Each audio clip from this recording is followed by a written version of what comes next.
Hello बच्चों, good evening. Good evening, कैसे हैं सब? तो आज हम स्टार्ट करने वाले हैं कक्षा 10 में एनसीईआरटी, जो कि यूपी बोर्ड के लिए बहुत ही इंपॉर्टेंट क्वेश्चन है। हमारा सिद्ध करना है कि रूट 5 एक अपर में संख्या है। ओके, इसमें 3 तरह के बेटा क्वेश्चन बनते हैं। एक टाइप नंबर 1 है आपका, जैसे समझ लेते हैं। टाइप नंबर 1 जैसे आपका ये दिया हुआ है, रूट 5 दे देगा, रूट 3 दे देगा या रूट 2 दे देगा। इस तरह की कोई ना कोई संख्याएं होंगी आपकी। ओके, और टाइप नंबर 2 क्या होगा बेटा? कोई ना कोई चीज ऐसी होगी आपकी, जैसे 3 प्लस का रूट 5, मतलब एक अपर में संख्या और एक अपर में संख्या का तो सम दे देगा, या तो इसका क्या दे देगा, आपका डिफरेंस दे देगा। कुछ भी हो सकता है यहाँ पर, 2 5 के स्थान में कुछ भी हो सकता है, 3 एनीथिंग। ओके, और एक आएगा आपका टाइप नंबर 3। टाइप नंबर 3 इसमें क्या होगा, एक अपर में संख्या के गुणे में या फिर कोई परम संख्या आ जाएगी, या उसके बटे में कोई परम संख्या आ सकती है। यहाँ भी रूट 5, रूट 2, रूट 7, ये एनीथिंग कुछ भी हो सकता है। तो इस तरह के हमारे 3 केस बनते हैं, जिसमें से ये केस एक पहले आज हम पढ़ने वाले हैं, उसके बाद ये पढ़ेंगे, और उसके बाद टाइप नंबर 3 पढ़ेंगे। ओके बच्चों, तो एक एक करके करते हैं। इसमें से बोर्ड के 2 टाइप में से, टाइप नंबर 1 और टाइप नंबर 2, ये टाइप नंबर 3 में से, इनमें से कोई में से एक क्वेश्चन पक्का है, या हो सकता है 2 क्वेश्चन आपको बोर्ड में मिल जाए। तो चलिए हम इसको मिटा देते हैं और क्वेश्चन करते हैं अपना।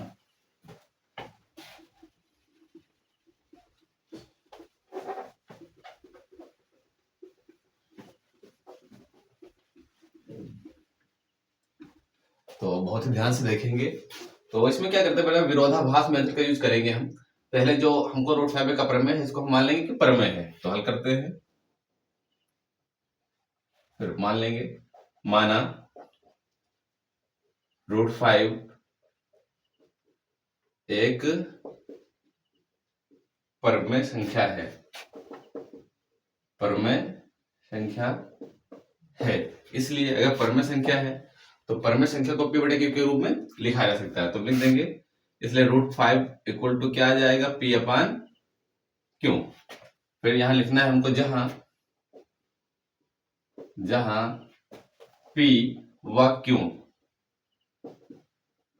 दोनों पूर्णांक हैं, p व q दोनों क्या है, पूर्णांक हैं, तथा q नॉट इक्वल टू 0, मतलब q 0 भी नहीं होना चाहिए, क्योंकि अगर q 0 हुआ तो क्या हो जाएगा, इनफाइनाइट हो जाएगा।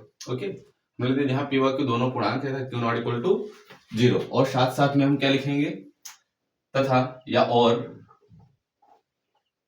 p व q का उभयनिष्ठ गुणनखंड। कैसे बेटा, उभयनिष्ठ गुणनखंड,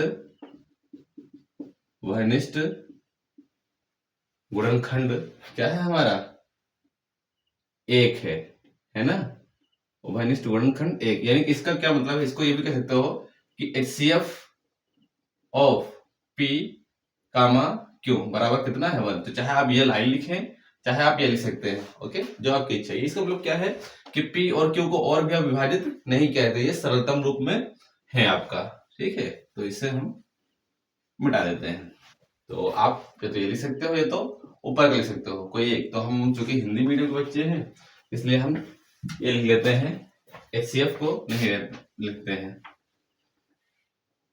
ओके, अब हमें देखते हैं क्या ये है। तो अब हमको ये रूट हटाना है, तो दोनों पक्षों का क्या करेंगे, हम वर्क कर देंगे। तो इसको पहले थोड़ा सही कर लेते हैं। तो p बराबर क्या आ जाएगा, इसके अंदर गुणा करें तो रूट 5 q आ जाएगा। तो लिख देंगे दोनों पक्षों का वर्ग करने पर, दोनों पक्षों का वर्ग करने पर, तो वर्ग करते हैं तो ये आ जाएगा p स्क्वायर, और आएगा 5q, अंडर रूट का स्क्वायर कराएंगे हम, तो आ जाएगा 5 से रूट हट जाएगा q स्क्वायर, और बराबर आ जाएगा ये p स्क्वायर। तो अब देखो 2 चीजें हैं, जैसे बच्चों मान लो हमारा 12 है, तो 12 के गुणे में अगर हम यहाँ 4 लिख दें, तो यहाँ कोई ना कोई चीज आएगा, आपको पता है 3 आएगा। ओके, तो उसी प्रकार से अगर कोई किसी चीज का गुणनखंड, कोई चीज इधर है और इधर 2 संख्याएं हैं आपकी, एक ये और एक ये। अब भले ही यहाँ आपको कुछ ना पता होता, जिससे हमको पता है कंफर्म है आपका कि 3 आएगा, लेकिन यहाँ कुछ और भी हो सकता है। तो अगर हम कहेंगे ये 4 या ये 12 का एक गुणनखंड है कि नहीं है, भाई इसमें संख्या भले ही 3 हो, कुछ भी आता आपका, या आपका 15 होता, यहाँ पर अगर 3 आ जाता तो आप यहाँ करते तो 5 गुणे 1, तो 5 कहो चाहे 1 हो, लेकिन ये जो 3 है ये इसका क्या गुणनखंड है कि नहीं है, क्योंकि दो संख्याएं गुणे में लिखे हैं, इसलिए हम लिख देंगे चूंकि 5 पी स्क्वायर का, ये जो सामने होती है इसका गुणनखंड है ना, 5 पी स्क्वायर का एक गुणनखंड है, या फिर आप इसको ये लिख सकते हो कि जो पी स्क्वायर है वो पी से क्या होगा, विभाजित होगा। दोनों बात एक ही है, कोई एक चीज हम गुणनखंड यूज करेंगे हम, इसलिए 5 जो है पी का भी एक गुणनखंड होगा। समीकरण नंबर इसको क्या मान लेंगे हम, 1 मान लेंगे। समीकरण नंबर 1 ले लेते हैं, धीरे मिटा देता हूं जो मैंने समझाया था, या फिर इसको कुछ अध्यापक इस तरह से लिखते हैं, कुछ हमारे से अध्यापक जो है इस तरह से भी इसको लिखते हैं कि जो है पी स्क्वायर 5 से विभाज्य है, ऐसे लिख सकते हैं आप, विभाज्य है, इसलिए P भी क्या होगा, 5 से विभाजित होगा,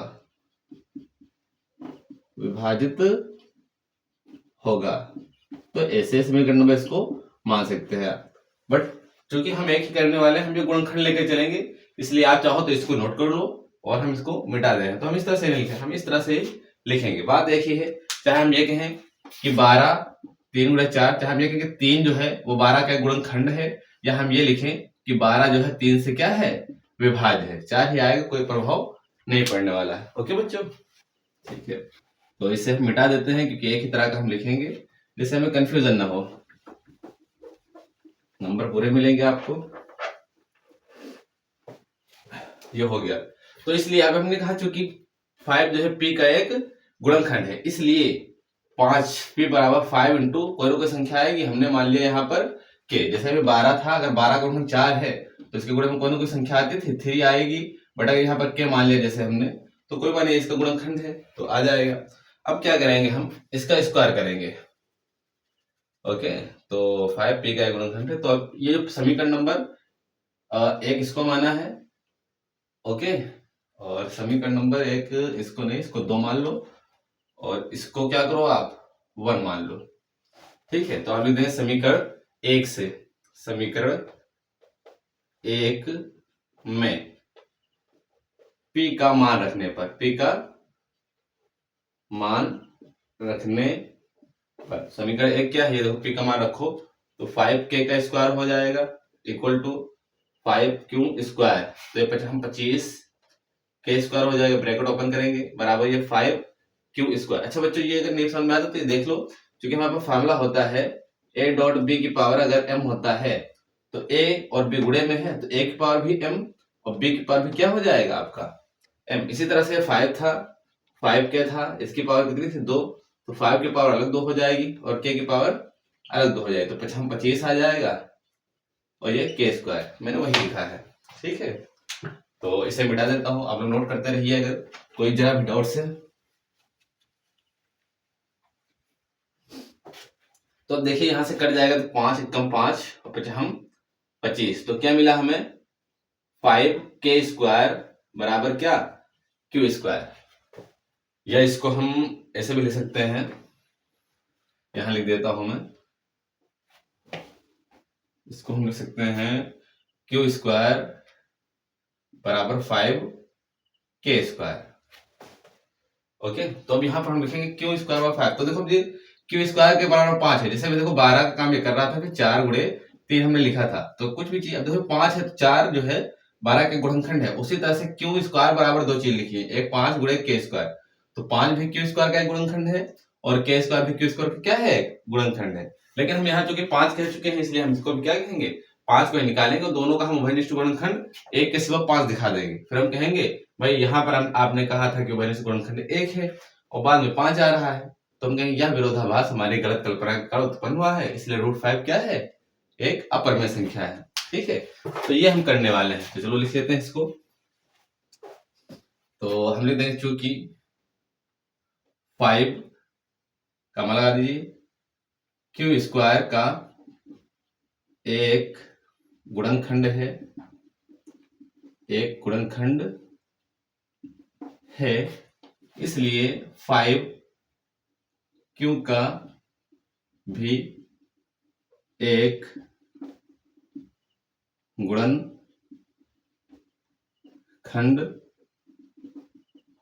होगा। समीकरण नंबर इसको बोल देंगे हम 3। कोई भी समीकरण मान सकते हैं। अब बेटा इसको भी मिल सकते हैं, हमने कहा 5 क्यू का गुणन तो क्यू बराबर 5 इंटू कोई सी लिख सकते हैं, बट जरूरत नहीं है क्योंकि हमें एक दो बार ही ये दिखाना कि p और q दोनों का अभिन्न गुणन का एक के सिवा कोई और संख्या आएगी, जो कि हमारे यहाँ भी हमने कहा था कि p 5 जो है q का भी एक गुणनखंड है और यहाँ हमने कहा था कि 5 p का भी एक गुणनखंड है। तो अब इसको आगे लिखने की जरूरत नहीं क्योंकि हमारा जो लाना था वो आ गया। अब यहाँ समीकरण 2 व 3 से हम कह देंगे कि 5 p व q का दोनों का उभयनिष्ठ गुणनखंड है। अतः ये जो हमने माना था ये हमारी गलत कल्पना के कारण उत्पन्न हुआ है।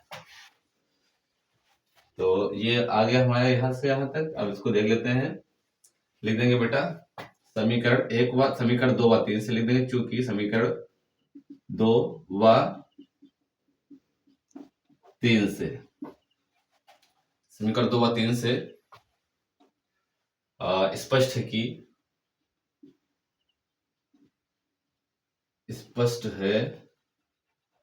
समीकरण 2 व 3 से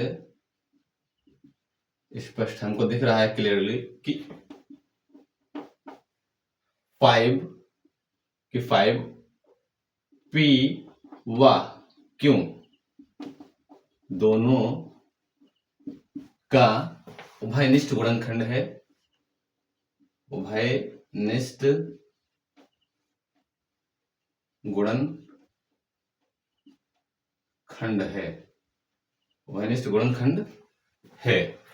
या अब चूंकि यहाँ p व q का उभयनिष्ठ गुणनखंड 1 लिखा है तो आप इस रूप में लिख दो, मतलब गुणनखंड के बाद आप 5 लिखो तो ज्यादा सही रहेगा, वरना ऐसे लिखो तो सेंस वही है ना। तो समीकरण 2 व 3 से स्पष्ट है कि 5 p व q दोनों का उभयनिष्ठ गुणनखंड, p व q दोनों का उभयनिष्ठ गुणनखंड, उभयनिष्ठ गुणनखंड क्या है आपका 5 है। ये स्पेस नहीं था इसलिए हम लोग को इधर लिखना पड़ा, या मिटाकर ही लिख देते हैं, इधर हम पूरा आ जाएगा। इसीलिए हम कह सकते हैं स्पष्ट है कि p व q का उभयनिष्ठ गुणनखंड 5 है। ओके, उभयनिष्ठ गुणनखंड 5 है। तो देखिए हमने यहाँ जब p अपन q माना तो हमने यहाँ कहा था p व q का उभयनिष्ठ गुणनखंड 1 है, और यहाँ क्या कह रहे हैं हम कि p व q का उभयनिष्ठ गुणनखंड 5 है। देखो अपनी ही बात का हम विरोध नहीं कर रहे हैं, पहले हमने 1 कहा, अब क्या कह रहे हैं 5 कह रहे हैं, तो लिख देंगे यह विरोधाभास, तो लिख देंगे बस। अब यहाँ समीकरण मानने की आवश्यकता नहीं है, साफ साफ दिख जाएगा, लिख देंगे यह विरोधाभास, यह विरोधाभास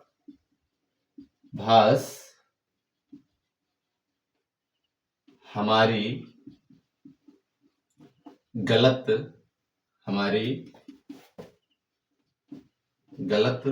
कल्पना के कारण उत्पन्न हुआ है।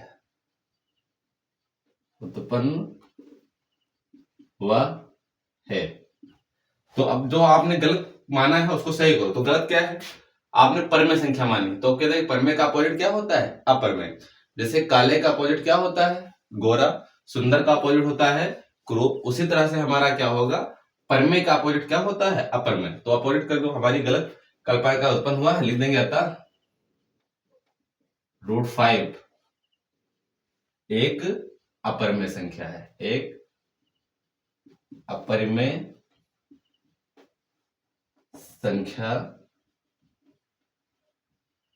है। ओके, इसको डिब्बे में बंद कर देंगे, जो मैं प्रूव करता हूं उसको डिब्बे में बंद कर देंगे, लिख देंगे हेंस प्रूव्ड या इति सिद्धम, इति सिद्ध हम लिख दें, या फिर क्या लिख दें, सिद्ध हुआ। कोई एक चीज लिखेंगे बेटा, है ना, सिद्ध हुआ। या फिर आप अंग्रेजी में लिख सकते हैं हेंस प्रूव्ड, चाहे ये लिखे चाहे ये लिखे, या अंग्रेजी में लिख सकते हैं हेंस प्रूव्ड।